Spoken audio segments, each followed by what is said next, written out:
Em nome do Pai que me criou, em nome do Filho que me resgatou e em nome do Espírito Santo que me santificou, divina vontade, reina na minha vontade.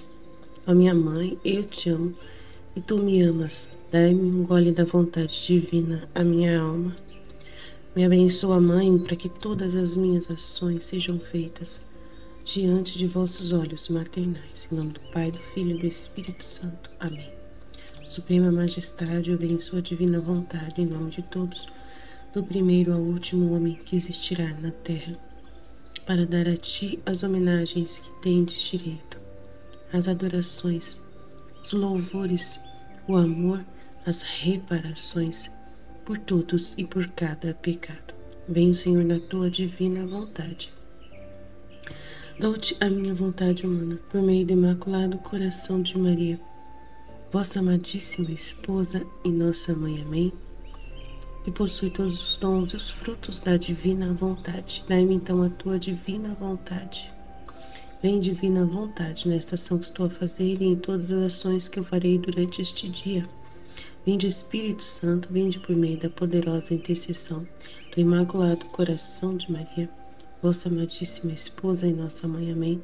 Vinde, ó Espírito Santo, vinde por meio da poderosa intercessão do Imaculado Coração de Maria, vossa amadíssima esposa e nossa mãe. Amém.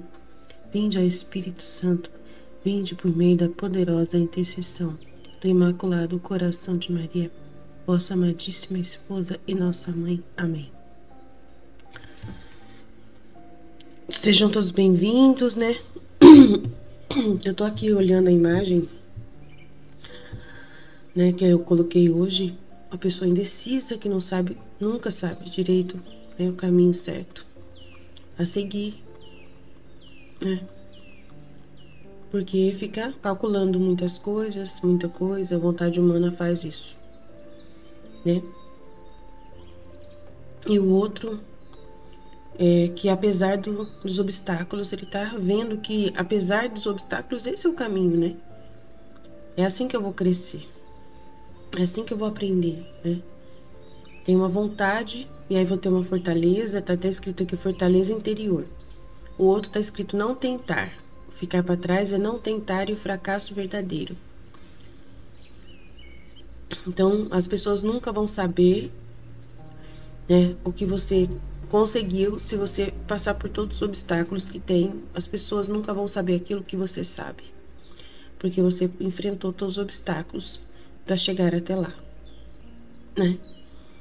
E obstáculo é o caminho, vamos dizer assim. O outro embaixo é a mesma coisa, né? O caminho certo é justamente passar pelos obstáculos, passar pelo caminho, por mais que seja difícil. É o único caminho. É o caminho. Aqui é como se fosse a mesma coisa, né? Não muda muito. É a mesma coisa o ser humano em volta, né? De um caminho tortuoso, que é saber que tem que andar pela frente, independente do que for acontecer, vai ter que seguir o caminho. Não vê duas opções. Não tem duas opções para caminhar, só tem uma. A sua vida é uma só, né? Então só tem uma, que é chegar à meta, né, do que Deus quer para você, do que Deus vai escrever na sua história, né? E tem escolhas quanto à profissão, essas coisas, mas ele vai, o próprio Deus vai orientando aquilo que vai iluminando no caminho, né? Aquilo que vai abrindo para você. Você tá lá fazendo o vestibular, você pode escolher as opções, mas aquele que vai realmente se adequar para você estudar é aquele que acabou dando certo, né? Meu filho estava fazendo escolhas, né? Colocou opções de engenharia e tal, e até matemática ele colocou opção. E foi o que aquela opção que deu certo é a opção que foi mais razoável, aquela que foi assim a que tinha mais possibilidades, né? Que Deus colocou, tipo, liberou todos os acessos, né? Para poder a pessoa seguir. Viu que era o melhor era esse, né? O melhor a decidir era esse que ele decidiu. que era o mais longe até daqui da nossa casa, né? Que era o mais longe, tinha outras opções mais próximas. E ele escolheu a opção mais longe porque essa opção primeira que apareceu, a primeira que já apareceu foi essa. A primeira que se confirmou assim plenamente foi essa. E que não teve muita dificuldade, né? Que as coisas foram clareando, que as coisas foram mostrando, assim, que era esse o caminho que tinha aberto. E aí escolheu o caminho que tinha sido aberto. Normalmente é isso que acontece, você pode ter várias opções, mas não é você que vai abrir os caminhos. Quem vai abrir os caminhos é Deus. E na hora que ele abre, você segue o caminho que foi aberto. Não fica olhando muito se tem obstáculos para andar ou não. Você vai andar naquele caminho que foi o mais, né, o que mais assim demonstrou favorável, né, que tá claro, o sol está brilhando nesse caminho, né? Apesar de qualquer dificuldade que você possa encontrar, né? Dificuldade sempre vai ter em todos os caminhos que você for escolher, mas aquele caminho que foi mais claro, que se despontou mais correto, assim, em Deus, assim, do que Deus mostrou, né? Para qualquer pessoa, mesmo que ela não tenha fé, qualquer pessoa, mesmo que ela não tenha fé em Deus, tal, mas tenha fé em si mesma, ou alguma fé, porque sem fé ninguém vive, né? Mas o caminho abriu-se de qualquer forma, abriu-se um caminho à frente, e aí se despontou uma janela, e aí, né? O problema é quando desponta duas janelas, quando desponta dois lugares, né? Um bom e o outro não tão bom.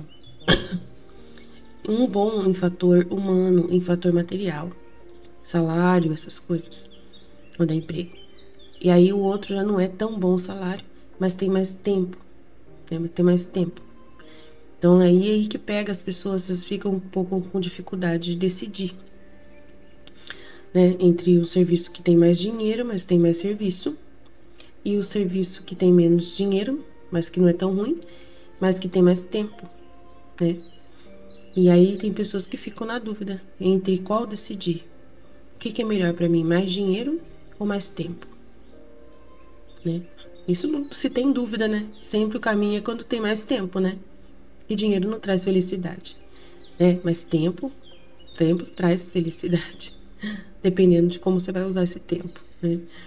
Vai trazer felicidade se você souber usar esse tempo, principalmente para Deus, para doar, né? Para poder fazer caridade, para poder fazer um trabalho voluntário, né? E vale a pena ter o tempo, com certeza, né? Dependendo do tempo que você for, como você for usar o tempo, vale a pena o tempo. Então a gente tem que saber decidir de acordo com a clareza do que se resolve, né? Do que se abre em direção às possibilidades, né? De crescer, de ampliar-se nos conhecimentos e nas possibilidades que você possa passar. Um caminho bom é aquele caminho que mais conhecimento você pode adquirir naquele caminho, principalmente o conhecimento de Deus que a gente viu ontem, né? Se a pessoa ela for uma pessoa que tem esse entendimento, né? Tá aqui estudando, tem esse entendimento. Então, um caminho melhor é aquele caminho que, por mais difícil que seja, mas seja aquele que seja que vai realmente me levar ao ponto em que Deus deseja, né? De crescimento espiritual profundo, né? Que é o que vai. Então, para nós, a gente está indo bem, graças a Deus. Então, é o caminho, independente, né? A gente vai ter que decidir, né? E qual a porta que se abre. De repente, esse homem está vendo várias portas, mas ele vai tentar abrir uma por uma e só uma que abre. Sempre é assim. O que adianta, né? Só uma que se abre. Normalmente tem várias portas na frente, mas só uma, duas no máximo que se abre. E entre uma e outra sempre tem os prós e contras. E aí facilmente você sabe qual claramente é o melhor.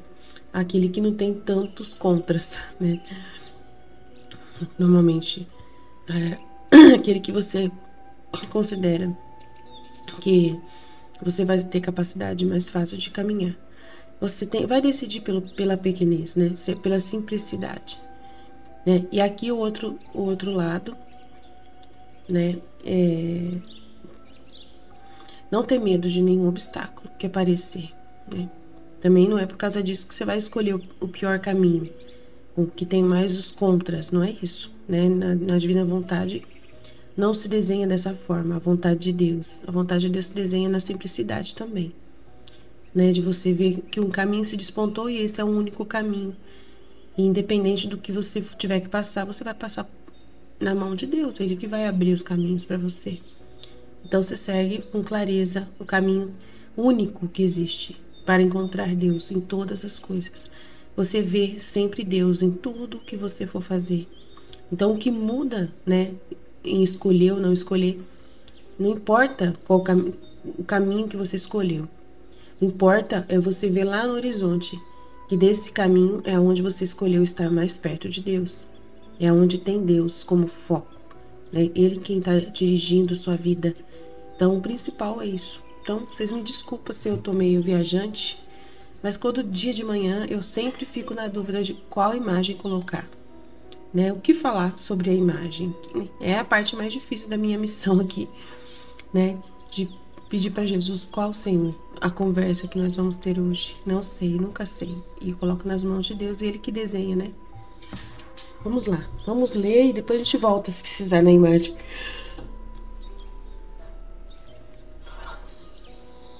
Encontrando-me com o novo confessor, aquele que ela se confessava desde o início, né, da criançada, quando ela era criança e confessava as crianças, e ela também, não é modo de falar, eu tô meio viajante aqui, tá, gente? Desculpa aí. Tô levantando, tô acordando, vou te falar. Tô ainda acordando. Vamos nos preparar melhor aqui. Ai, João. Vamos lá, vamos ler com fé aqui. Não é fácil não, gente. Todo dia de manhã a gente acordar pra fazer as coisas pra Jesus, né? Não é todo sempre que a gente tá bem, assim, acordado, né? Demora um pouco pra abrir os olhos. Vamos lá. Então, encontrando-me com um novo confessor, comecei pouco a pouco a abrir o meu interior. Então, era o confessor que confessou ela quando ela era criança. O Senhor muitas vezes me ordenava que manifestasse ao confessor o que ele me dizia.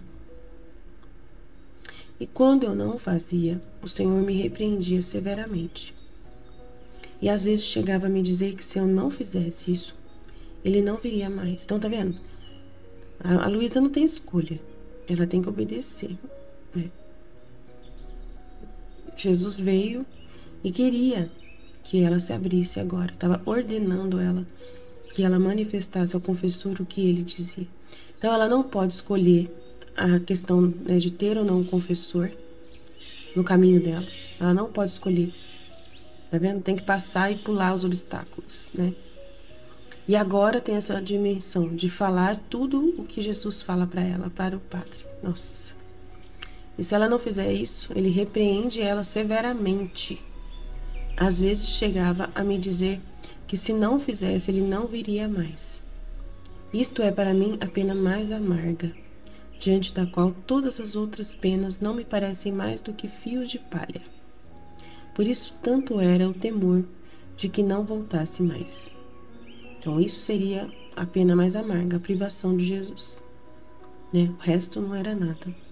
Se ele ficasse sem vir, né? Ela não ia, né? Só o pó. Tanto era o meu temor que não voltasse mais, que fazia quanto mais podia manifestar o meu interior. Então ela começou a fazer o que tinha que fazer por amor a Jesus, totalmente, puramente por amor a Jesus, porque não podia ficar sem Jesus. Então esse era o motivo que motivava a Luísa a fazer todas as coisas, né? Amor puro a Jesus, necessidade de Jesus, dependência de Jesus, né? Muito bom isso. É verdade que às vezes me custava muito, mas o medo de perder o meu amado Jesus fazia-me superar tudo. Por parte do confessor também me via empurrada a lhe dizer de onde provinha tal estado meu, o que me acontecia quando eu estava naquele estado, naquele adormecimento. E qual era essa causa, a causa? Agora me ordenava manifestar, agora me obrigava com o preceito da obediência e logo me punha diante do temor de que pudesse viver na ilusão ou no engano, vivendo para mim mesma, enquanto que se o manifestasse ao sacerdote poderia estar mais segura e tranquila, e que o Senhor jamais permite que o sacerdote se engana quando a alma é obediente. Interessante, né? Ele me ordenava manifestar. Outra hora, usava o preceito da obediência e colocava um temor, né? Por causa assim, se você não falar, você pode estar vivendo engano. Como que eu vou confiar? Como que você vai ter certeza que você está vivendo mesmo? Tem que ter um atestado, né, de que você realmente está vivendo essa vida diferente. Precisa ter alguém para poder, né, assinar embaixo isso, de que isso é real, né? E daí ele colocava o temor nela, de que pudesse viver na ilusão e no engano, que fosse uma coisa só dela com Deus, e seria tudo uma imaginação. Vivendo para mim mesma, enquanto que se eu manifestasse ao sacerdote, poderia estar mais segura e tranquila, e que o Senhor jamais permite que o sacerdote se engana quando a alma é obediente. Muito importante isso para ela, né? Assim, Jesus Cristo me empurrava por um lado e o confessor por outro. Às vezes, me parecia que se punham de acordo entre eles. Assim, pude chegar a manifestar meu interior.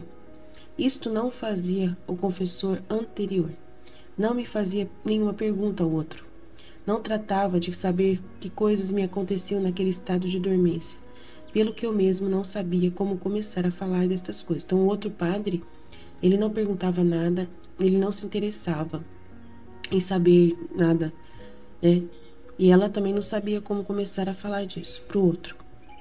O único cuidado que tomava é que eu estivesse resignada, uniformizada ao querer de Deus, que eu suportasse a cruz que o Senhor me tinha dado. Tanto que se às vezes me via um pouco perturbada, experimentava grande desgosto.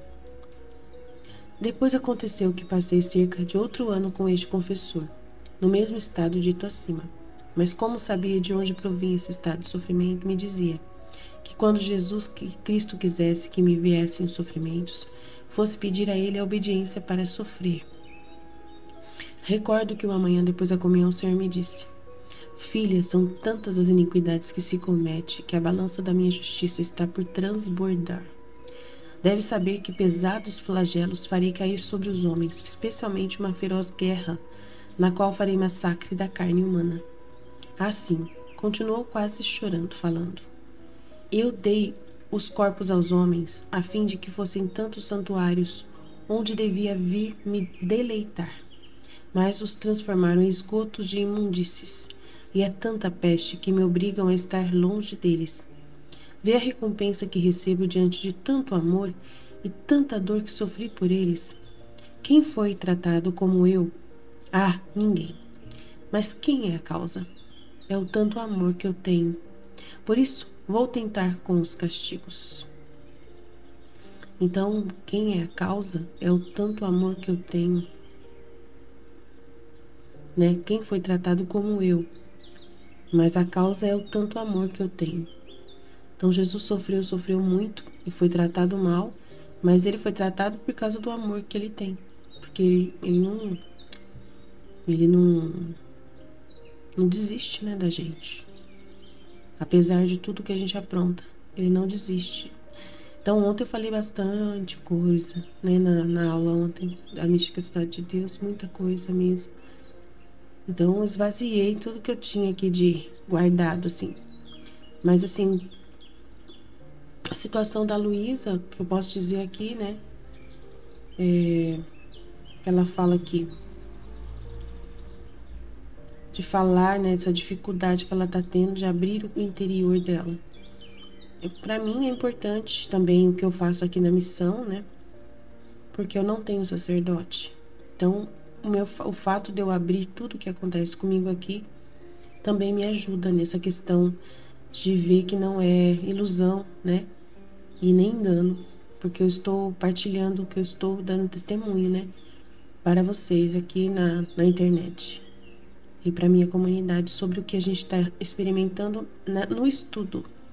E esse estudo traz uma verdade, né? Traz uma vida divina que a gente está experimentando. Então a gente precisa também para poder isso ser verdade, a gente viver em comunidade, né? Falando uns para os outros. Fica mais difícil, né, das pessoas falarem que isso é uma brincadeira, né? Que isso é uma... Ontem eu tava ouvindo sobre esse negócio de seita, o cara falando sobre seitas. Como que você vai saber quando um grupo de pessoas está sendo uma seita, né? Complicado, né? Mas aí, graças a Deus que... Eu tava conversando com Jesus sobre isso, né? Graças a Deus que a gente não tá seguindo ninguém, né? Não tá seguindo uma ilusão, uma coisa ilusória. A gente tem um documento, né? A gente tem um livro aprovado pela Igreja Católica Apostólica Romana, que nós estamos plenamente estudando esse livro. E esse, junto com os outros livros que vêm nos guiar e orientados pelo próprio Cristo, né? Vivendo uma orientação da própria palavra de Deus. Uma coisa que real, né? Clara. Então não tem como dizer que nós estamos obrigando pessoas a fazer. Nós não somos um grupo fechado, né? Em que só pode entrar algumas pessoas escolhidas a dedo por indicação, nada a ver, né?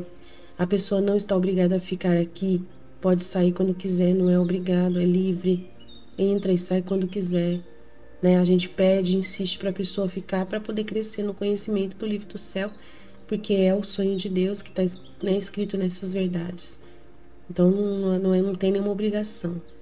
E daí o cara falando que aceita não tem transparência, a gente tem transparência. Nosso grupo de estudo não é uma seita, né? As pessoas podem falar assim, é uma seita. Tem uma chefe e ela fica insistindo para todo mundo ficar no grupo, né? Oferecer uma partilha em vídeo, tem uma coisa obrigatória, né? Tem que caminhar, tem que firmar o pé, não pode desanimar, porque ela fica cobrando, exigindo que cresça e tal. Mas isso aí não é mal, isso é ruim, isso é bom, é positivo, né? E o que a gente é todo mundo católico, a gente é firme na igreja católica, participando da nossa igreja local, né? Participamos da missa, dos sacramentos, cada um tem a sua família, ninguém está sendo desligado.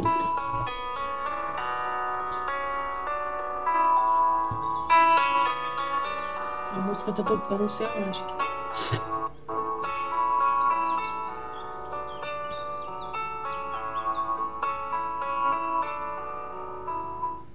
Em nome do Pai que me criou, do Filho que me resgatou. O celular tá vivo, gente. Não quer parar. Tô tentando desligar o celular aqui. Tá difícil.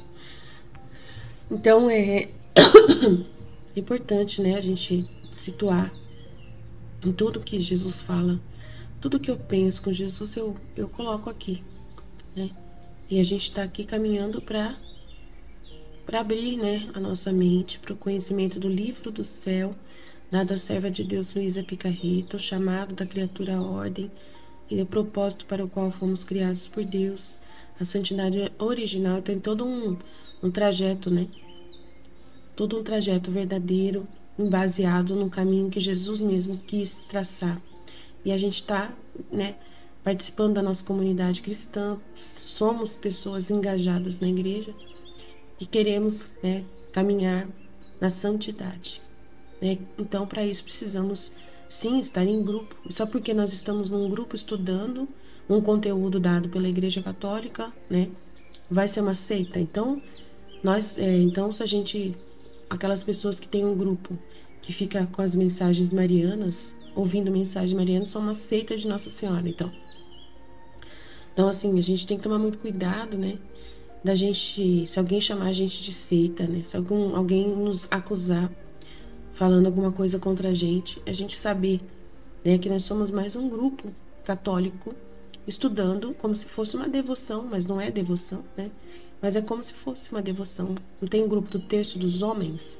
Então, o Terço dos Homens é uma seita, não é uma seita, né? São grupos da Igreja Católica Apostólica Romana, cada um buscando a sua santidade, a sua espiritualidade. Nós somos um grupo igual a qualquer outro grupo da Igreja Católica, Não somos uma seita só porque nós estamos, né, seguindo uma vida prática de uma santidade. E aí, nessa vida prática, a gente, né, um puxa a orelha do outro, ou a chefe puxa a orelha, né, a fundadora puxa a orelha, insistindo para essa pessoa fazer coisas, né? E aí eu não estou exigindo dinheiro, não estou exigindo nada, né? Não é nada de ninguém, além somente do que Jesus exige, né? Que é Jesus quem está exigindo, né, a entrega da sua vontade humana de verdade, não ser uma brincadeira, não ser uma ilusão da sua cabeça, que seja algo verdadeiro, que você realmente coloque na prática o estudo, né, coloque esse conhecimento na prática da sua vida. Venha realmente dar a sua vontade mesmo de verdade, que isso seja uma coisa real, né? Então, é diferente dos outros grupos católicos, né? É diferente, não é igual, porque é um caminho verdadeiro de santidade, de morte mesmo, para a sua vontade humana, para a gente poder viver esse caminho junto com Jesus. Tem todo um trajeto verdadeiro de uma caminhada. Então, por isso que a gente tem que tomar um cuidado, né? Para as pessoas não ficarem nos acusando e nem deixar as pessoas nos acusar, né? Quando alguém fomentar alguma coisa do nosso trabalho para você, falar alguma coisa de mal de mim, ou falar alguma coisa mal do grupo, do WhatsApp, do celular, de ficar a gente no celular, a gente saber o que a gente está fazendo, né? E saber manifestar, né, a defesa do que é isso, né? Então, por isso que eu estou falando hoje. É muito importante, né, manifestar o que está acontecendo dentro desse grupo. Por isso que a gente deixa muito público tudo que nós aprendemos juntos, muito público, para que as pessoas vejam que não tem nenhuma maldade, nenhuma intenção dúbia, e que tudo é muito transparente, muito correto, muito aberto, né? Não é fechado, não é escondido, não tem reuniões secretas, não tem nada secreto, escondido. É tudo bem claro, né? Jesus, quando fala, já fala aqui publicamente em mim, né? Ou as luzes são todas expostas, né, por nós no grupo. Nunca deixa sem passar, né, a mensagem que o Senhor passou para cada um de nós. O que Jesus realmente colocar no nosso coração, a gente expõe, né? E todo mundo tem que ouvir essa palavra e falar verdade, é verdade. Se alguém falar assim, nossa, isso não tem nada a ver que essa pessoa está falando. Se ela chega lá, né, no nosso grupo e fala, Jesus falou isso para mim. Aí a gente, quê? Jesus nunca falaria isso para você. Mas eu ouvi isso de Jesus. Aí a gente fala assim, estranho, Jesus nunca pediria isso. E aí a pessoa fica insistindo na burrice, mas para mim falou, para mim ele falou isso. Aí a gente, é estranho, isso não pode acontecer. Isso é uma coisa que não pode acontecer, né? Se nós estamos caminhando com Jesus, o mesmo Jesus, e pra gente ele pede uma coisa e pra outra pessoa ele pede outra, então estranho demais, né? Tem gente que chega pra gente e fala assim, Jesus me falou pra mim dar uma parada, pra mim me silenciar e não falar mais, não meditar mais, assim, não fazer os vídeos mais. Jesus mandou eu parar, mandou eu sair da comunidade, desapegar de vocês, que eu tô muito apegada do celular. Jesus, nada a ver. Jesus nunca pede pra gente largar as coisas definitivamente. A pessoa entende tudo errado, né? Tudo errado. O Jesus, quando ele demonstra que alguém tá, né, por exemplo, aparece o marido reclamando de você, você tá exagerando, né? Não é definitivo o que a gente comentou, né, sobre isso. Não é para você largar, é para você maneirar, é para você saber, né, ordenar-se. Só isso, não exagerar demais. E aí, Jesus, ele nunca vai pedir para você começar uma coisa e parar essa coisa que você começou. Nunca. No livro do céu, Jesus fala, se você começou um bem, continua nesse caminho até o fim, né? Não tenha dúvida de que esse caminho é o caminho que eu abri para você caminhar nessa santidade. Fica firme aqui. Só não exagera, só não faz desordem nesse caminho. É isso que ele vai fazer, falar para todo mundo. Ele é igual para todo mundo, ele não é diferente. Jesus nunca vai ser diferente com uma pessoa, com outra. Não vai ser. Ele não vai fazer isso. Então, tem vezes que acontecem essas coisas na nossa comunidade, fica muito estranho. Mas a gente não pode fazer nada, porque se a pessoa ficar na obstinação, é a vontade humana dela. E ela tem que entender que foi a vontade humana dela quem disse isso, não foi Jesus. Esse que é o problema, né? Foi a vontade humana da pessoa quem disse isso para ela, não ela. Não foi Jesus que falou para ela, sai, larga tudo, né? Nunca. Jesus nunca vai falar isso. Isso vai ser conflituoso, vai ter um conflito, com certeza, né? No meio dos outros que estão caminhando na mesma direção, na mesma santidade, ouvindo as mesmas coisas de Jesus igual. Então, aqui Jesus é muito imutável, ele é muito igual para todo mundo, né? E as diferenças que acontecem entre nós são a lerdeza nossa, né? É a nossa lerdeza de entender. É a nossa diferença. Cada um entende numa velocidade. E essa é a diferença que tem entre nós. Mas o que Jesus está passando é a mesma coisa para todo mundo. Não muda. Então é muito importante saber disso, né? É muito importante ficar firme nisso. É muito sério. Então aqui ela se vê empurrada para dizer, né, para ele de onde vinha o estado, a perder o medo de falar as coisas, superar tudo o que era essa dificuldade, porque ficar sem Jesus era uma coisa que ela não iria aceitar.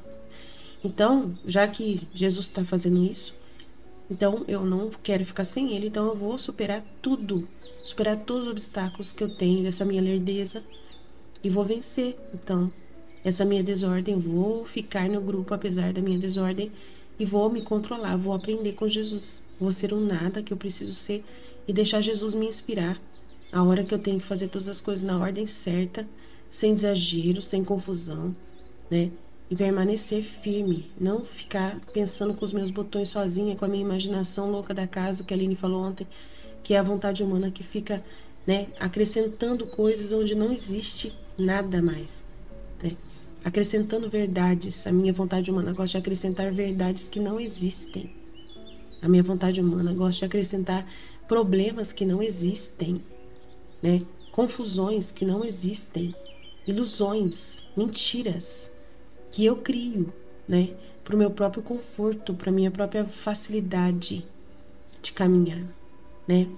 Porque eu me amo, porque eu tenho amor próprio, né? Eu quero facilitar para mim essa caminhada, então eu vou criar meios para isso. Cuidado, não dá atenção para sua vontade humana. Ela não vai ajudar você a caminhar na divina vontade, ela vai te prejudicar. Ela vai fechar o caminho para você. Ela é o maior dos obstáculos que nós temos a passar nesse caminho de obstáculos. É a nossa vontade humana. Então, realmente é um caminho cheio de obstáculos, porque os obstáculos estão dentro de nós. Nós colocamos eles. Então é bem sério mesmo. Então esse caminho agora tem sentido, né? Esse caminho do buraco aqui tem sentido. Tá vendo como que é a imagem? A imagem é justamente isso, né? Aí. Essa é a caminhada na divina vontade. O buraco que tem aqui é você mesmo que põe. É você mesmo que põe o buraco. É você mesmo que coloca com sua imaginação louca da casa, criando essas bagunças que você coloca na sua cabeça, né, da vontade humana. A vontade humana vai ser o maior obstáculo para você caminhar para a vida divina. Interessante, né? Tá vendo? Sempre Jesus acaba falando pela minha boca e acaba dirigindo a conversa, né? Interessante isso. Então ela superando tudo, tem que superar tudo, né? Ver-se empurrada por Jesus a falar, né? Ela foi empurrada por Jesus a falar o estado de onde provinha, porque o padre também perguntava. Ele perguntava tudo pra ela. Pedia pra ela falar tudo. Conta tudo aí que é melhor.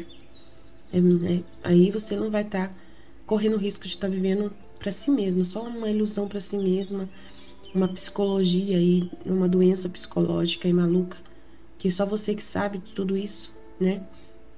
Ninguém sabe de nada, então é perigoso, né? Ninguém vai nunca confirmar isso que você tá falando, se você não contar, né? Se você não contar o que tá acontecendo com você, as pessoas nunca vão saber. E aí elas nunca vão confirmar, né? Então é importante você falar o que você tá pensando, o que tá acontecendo com você. Você tem que falar, ué. Se você sabe, Você tem que falar, você tem domínio sobre a informação. Da informação, tem que informar o médico. É a mesma coisa quando você é diagnosticada por uma doença, né? Às vezes, quando a gente tá doente, a gente tem medo de procurar o médico. E o médico não acreditar na gente, né? Aí a gente tem medo de falar os sintomas da doença, né? Eu tô sentindo isso, tô sentindo aquilo, tô sentindo isso, tô sentindo aquilo. E às vezes a gente pensa que é frescura da nossa parte, né? Aí depois a gente vai ver, fazem exames e vão descobrir nos exames, né, que a gente tem uma doença horrorosa. Meu Deus, aquela fibromialgia mesmo, é uma doença horrível, horrorosa. E a pessoa, ela, coitada, que situação que é o diagnóstico dessa doença. É muita humilhação, né? A pessoa passa dor no corpo inteiro e não sabe de onde vem a dor. E ela fica desesperada com aquela dor que não sabe de onde vem, que não sabe de onde vem. E é tudo por causa de um sistema nervoso que tá atacando o corpo dela em tudo quanto é lugar. Meu Deus, coitada da uma pessoa. E até ela entender que aquilo ali é uma doença. Coitada dela, meu pai. Aí ninguém pode tocar nela, ninguém pode tocar, o marido não pode tocar. Que ela tá com dor e o marido acha que é frescura, que ela tá fazendo isso porque ela não quer mais, né, intimidade com o marido. Ai, coitada, né? Aí o chefe já acha que ela não quer trabalhar, que ela não tá conseguindo ir trabalhar porque ela não vai trabalhar e fala que tá doente, que tá muita dor, que tá com muita dor, mas não, né, não sabe de onde vem, aí não sabe qual médico procurar para fazer o diagnóstico dessa doença. Vai no UPA, o médico enfia lá remédio de dor, mas não sabe do que é a dor. Ela toma o remédio, pega atestado, mas o médico mesmo não sabe de onde que é, porque ele não tem como saber, como que vai saber que é fibromialgia. Nossa, que doença difícil que é fazer diagnóstico, meu pai do céu. Câncer também a pessoa tá com uma dor de cabeça. É um tumor no cérebro, é uma coisa. E a pessoa tá com uma dor de cabeça e ela, né, acha que é enxaqueca, né? Mas só que não sara aquela dor, todo dia aquela dor, então as pessoas começam a questionar: meu pai, o que tá acontecendo? E tem que fazer o exame pra ver o que é. Aí você vai fazer o exame e vê o que é o motivo. Nossa, meu pai é muito sério. Nossa, muito sério, olha só. Nossa, meu pai, devia ter cuidado antes, né? Agora eu fiquei com tanto medo de falar da minha doença, de procurar ajuda, que eu acabei, né, descobrindo tarde demais. Já tô num estado avançado da doença, né? Como que pode, né? Tipo assim, que a pessoa ficou com um monte de dúvida do que fazer, né? Achando que não era justo ela passar por isso, ou que ela não queria, né? Demorou para aceitar essa situação, né? E foi levando, meu pai do céu. Ajuda aí. Muito importante, né? A pessoa falar do que tá pensando, do que tá, né? Falar do que tá sentindo. Serve pra mim, né? Pra mim ver, pra mim isso aí, né? Pra gente ver o que tá acontecendo, que não sara nunca essa tosse, tá? Xarope, essa alergia, né? É bom a gente procurar ajuda, falar o que tá acontecendo, contar quanto tempo que já tá doente, né? Que tá com não sara nunca, né? Lá vamos nós, né? Fazer isso. Não achar que isso é frescura, não. É verdade, tem que falar o que tá acontecendo, tem que expor, né? Não ter medo. Aguentar as consequências, né? Do que vai fazer, do que tá fazendo. O único cuidado que tomava era que estivesse resignada, uniformizada ao querer de Deus, e suportasse a cruz que o Senhor me tinha dado. O outro padre falava para ela, só isso. E tanto que se às vezes me via um pouco perturbada, experimentava grande desgosto, porque não estava resignada, né? Então tinha que resignar-se. O outro falava isso para ela. O padre anterior, que não perguntava para ela o estado dela, só mandava ela ficar calma só. E aceitasse a vontade de Deus. Então ela passou cerca de outro ano com este confessor, conversando, falando, no mesmo estado acima, mas como sabia de onde provinha esse estado de sofrimento, ele sabia, e dizia que quando Jesus Cristo quisesse que me viesse os sofrimentos, essa parte que é engraçada, né? Que ela fosse pedir pro padre a obediência para sofrer. Então, que quando Jesus quisesse que ela entrasse no petrificação, que teria que pedir pro padre. É estranho, né, essa parte. Jesus tem que pedir pro padre a obediência para fazê-la sofrer. Mas pelo jeito dá certo esse negócio. Mas assim, o padre que tem que se conformar com Jesus, que vai ter que vir todo dia. Todo dia, porque Jesus quer que ela sofra todo dia. É engraçado, né?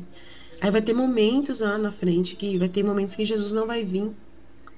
E aí o padre vai falar, ixi, o que aconteceu? Ele estava vindo, agora não tá vindo mais, você fez alguma coisa errada. Aí ela fica, ai meu Deus, eu fiz alguma coisa errada, meu pai, o que será que eu fiz? Tadinha. Tadinha. O padre faz ela ficar encucada, coitada. Ai, pai, até entender esse negócio da privação de Jesus foi difícil, gente.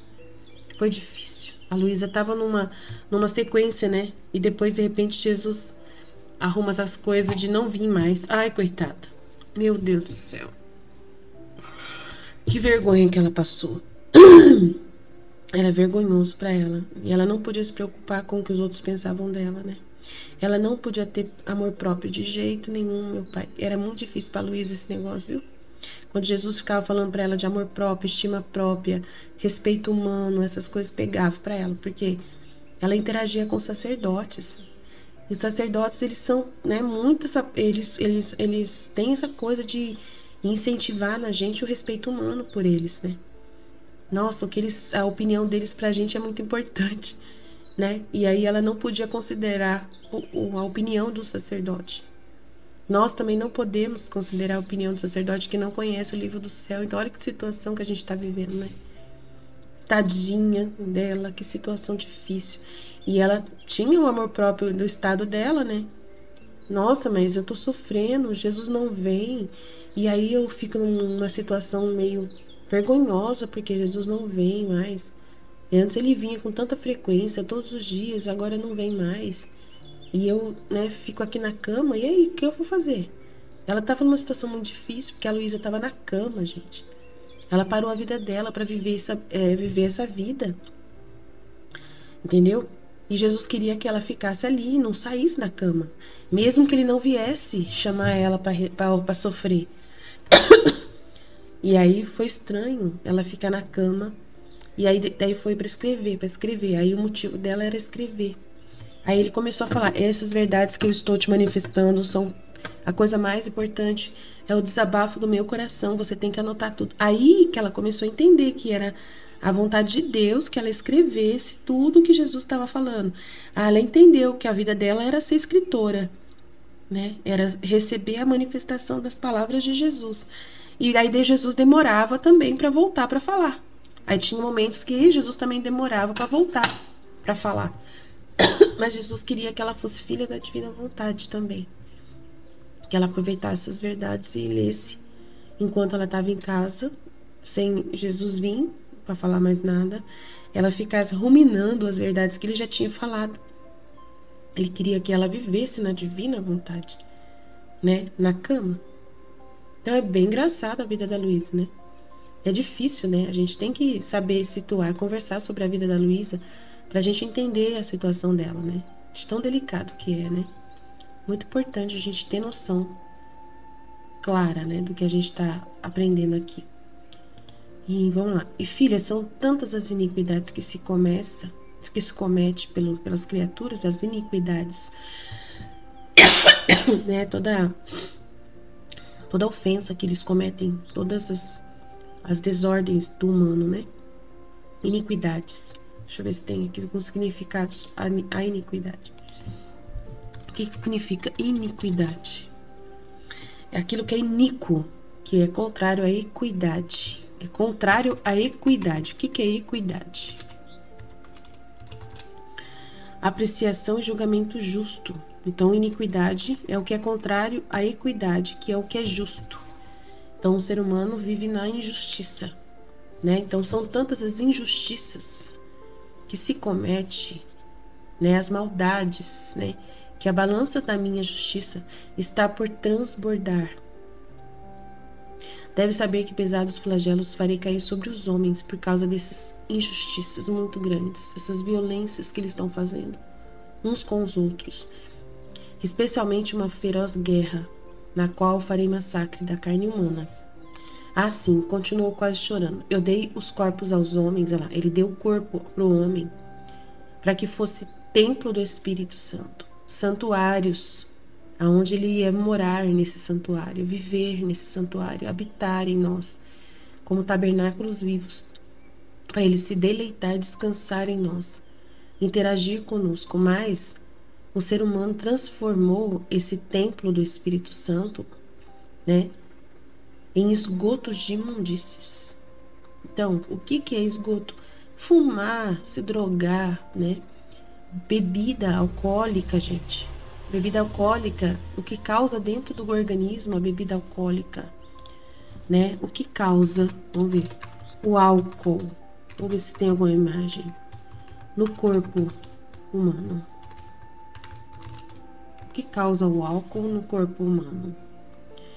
É uma substância depressora que causa efeitos estimulantes ou euforizantes, que já é perigoso isso, né? Já não... Se tomada em doses altas, poderá deixar um ser humano inconsciente, funcionando como um anestésico geral. A dose que leva à insensibilidade é muito próxima da dose letal. Então, a dose que leva você a ter esse efeito anestesiante também é muito letal, né? Deixa eu ver se tem alguma imagem. O que acontece quando ingerimos álcool?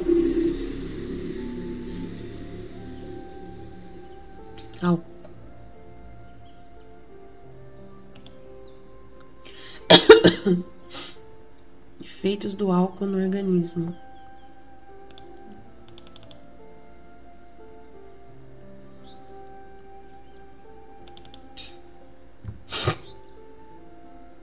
O álcool viaja através do corpo. Não dá para ler tudo aqui. Cerca de 20% do álcool que você bebe passa através das paredes do estômago e pode atingir o cérebro em apenas 1 minuto. Os 80% são absorvidos pelo intestino delgado antes de atingir a corrente sanguínea.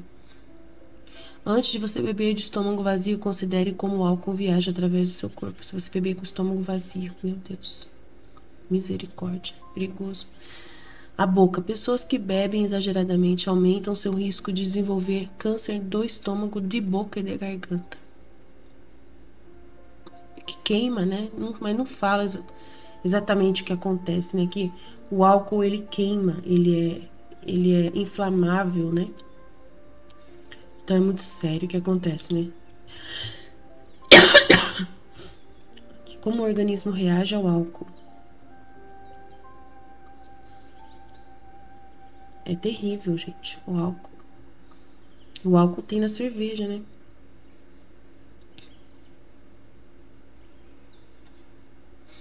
O principal ingrediente das bebidas alcoólicas é a molécula de etanol. Assim que você toma um gole, uma pequena parte passa dessas moléculas, já começa a entrar na corrente sanguínea pela mucosa da boca. Pelo esôfago, a bebida chega ao estômago até deixar esse órgão. Só 25% do etanol entrou no sangue. O resto só cai na corrente sanguínea quando a bebida chega ao intestino delgado, órgão cheio de vasos e membranas permeáveis. São necessários de 15 a 60 minutos para todas as moléculas de etanol entrarem na circulação e se espalharem pelo corpo todo. Esse tempo depende de fatores como a presença de comida no estômago e a velocidade com que você bebeu. Então, se você não tiver nada no estômago, só Deus na causa. Quando cai no sangue, as moléculas de etanol são transportadas para todos os tecidos, que têm células com alta concentração de água, órgãos como cérebro, fígado, coração e rins. No fígado, 90% das moléculas de etanol são metabolizadas, quebradas em partes menores para facilitar sua eliminação. Ele processa por hora o equivalente a uma lata de cerveja. Acima disso, o etanol passa a intoxicar o organismo. Então, se você tomar mais de uma lata de cerveja, intoxica o organismo da pessoa. Misericórdia, meu pai. Os efeitos nos órgãos. A ação nos rins aumenta a produção de xixi em 50%. No cérebro, quando o etanol carregado pelo sangue chega ao cérebro, ele estimula os neurônios a liberar uma quantidade extra de serotonina. Esse neurotransmissor, substância que leva mensagens entre as células, serve para regular o prazer, o humor e a ansiedade. Por isso, um dos primeiros efeitos do álcool é deixar o bebedor desinibido e eufórico. Se você seguir bebendo, outros 2 neurotransmissores são afetados. O etanol inibe a liberação de glutamato, que por sua vez regula o GABA. Sem o controle do glutamato, mais GABA é liberado no cérebro. Como esse neurotransmissor faz os neurônios trabalhar menos, você perde a coordenação e o controle, o autocontrole. Nossa, é muito sério isso aqui, perder o autocontrole da pessoa, gente. A pessoa, será que não pensa que isso é perigoso? Nossa Senhora. No estômago, o etanol das bebidas irrita a mucosa do estômago, dificultando a digestão e aumentando a produção de ácido gástrico no órgão. Isso gera sensação de enjoo, mal-estar. Nossa Senhora, prestes a chamar, né? O vômito funciona como um mecanismo de autodefesa comandado pelo cérebro contra a ação agressiva do álcool no estômago. Você se sente mais aliviado após vomitar porque termina a irritação da mucosa pelas moléculas do etanol. Então a pessoa vomita. Nos rins, quem bebe tem mais vontade de fazer xixi, e isso não rola só pela quantidade de líquido ingerido.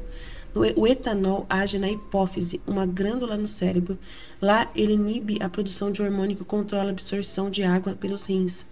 Com menos líquido absorvido, mais urina é eliminada. Meu Deus do céu, mexe muito no organismo, né? A ação do álcool no coração, Na ação do álcool nos rins, a gente explica porque quem bebe faz muito xixi.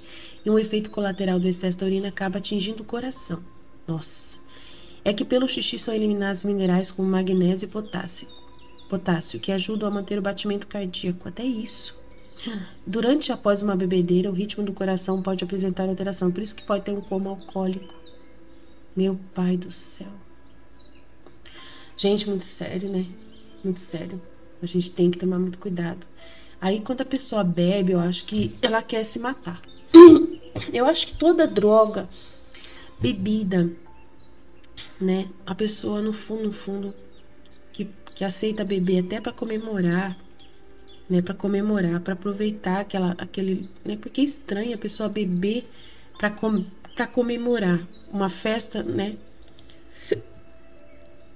Precisar de bebida. A gente não acha estranho, né? Que a pessoa prefira uma bebida. Alcoolemia lá.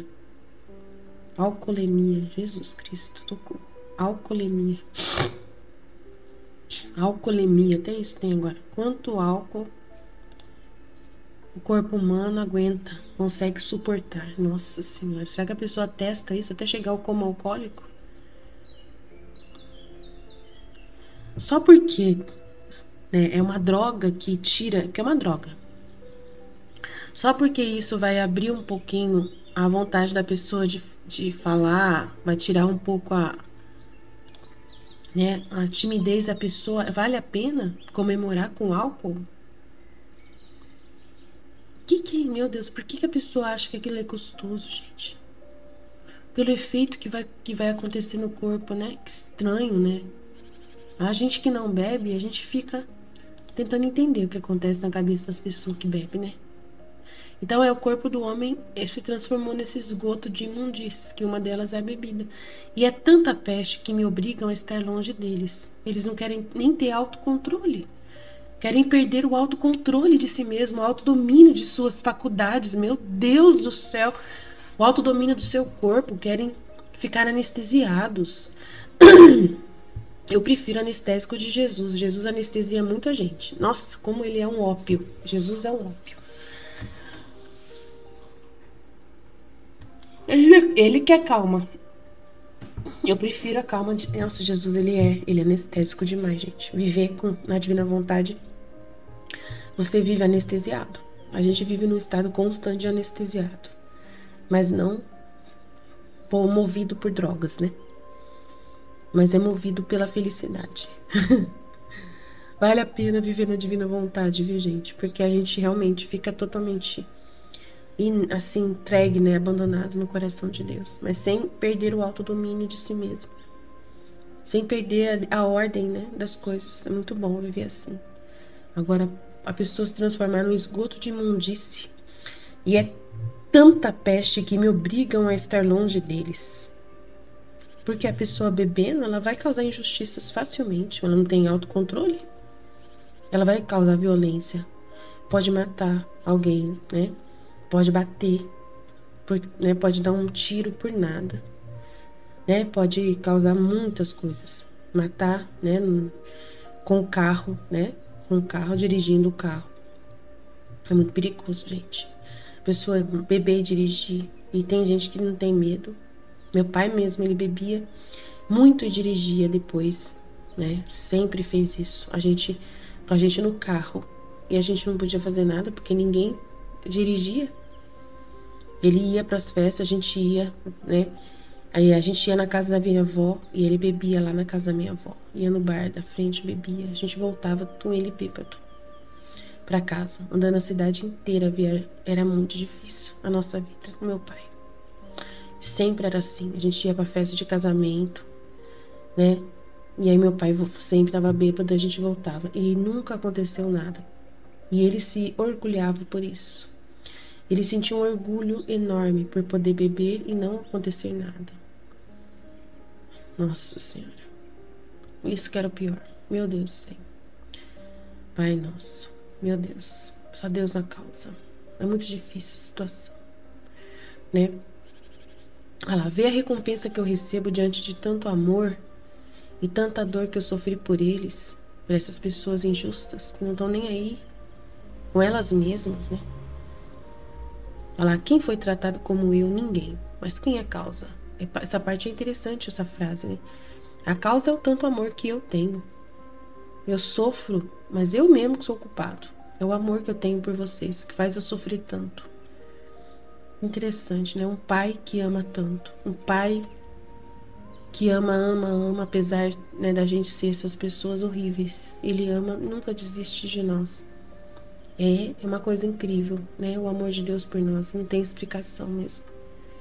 Mas a gente tá aprendendo, né? Tá aprendendo todos os dias a valorizar mais esse amor do Pai. A reconhecer cada vez mais esse amor de Deus por nós. Entender esse amor de Deus por nós. Ontem foi uma aula muito boa sobre esse amor de Deus por nós. Falei bastante coisa sobre Deus não desejar, né, o castigo, não desejar castigar, mas que nós, né, saímos, né, da sua proteção e vamos debaixo da justiça divina para receber os golpes por pura burrice mesmo, né? E aí não adianta a gente chorar depois que a gente fez isso, porque fomos nós que escolhemos, né? Amém? Aí ele vai tentar com os castigos. Fazer o quê? Né? Por isso vou tentar com os castigos. Fazer o quê, né, Jesus? Estivemos reunidos, continuaremos sempre no amor e na misericórdia de Deus Todo-Poderoso, Pai, Filho e Espírito Santo. Amém, Jesus? Eu confio em vós. Fiat, fiat, fiat. Deus abençoe. Bom dia para todos.